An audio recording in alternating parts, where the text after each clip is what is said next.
Cik Syura, saya pakai Azarin Calm Acne Sunscreen tu, kulit jadi kering. Adakah itu petanda tak baik? Itu petanda tak baik, satu. Kedua, sepatutnya dia tak buatkan kulit awak kering. Sebab Azarin tu, formulation dia adalah formulation yang restore kelembapan. Dia macam ni. Tak bermaksud dia tak ada potensi langsung dia tak bagi bad reaction. Kalau dia bagi bad reaction, yes. Possibility untuk bagi bad reaction. Tapi, based on dia punya formulation dia macam tak logik. Kalau kita pakai yang ni keringkan kulit. Sebab dia punya moisture ataupun melembabkan kulit. Melainkan dalam ni, kalau dia ada AHA, BHA. Itu maybe keringkan kulit. Cuba awak try tengok, ada tak awak ada buat rutin exfoliating dalam masa minggu lepas ataupun dalam masa terdekat ni. Ataupun awak tak pakai exfoliating, tapi awak ada pakai ingredient, dia ada side effect keringkan kulit. Contoh macam retinol ataupun retinal. Ada tak mix dengan bahan tu? Kalau ada, benda tu lah sebenarnya yang mengeringkan kulit.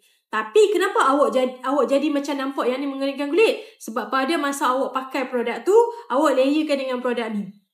Maybe produk ni awak baru pakai. Lepas tu awak expect, produk ni sebenarnya keringkan kulit aku. Tak, dia bukan yang ni. Dia isu lain.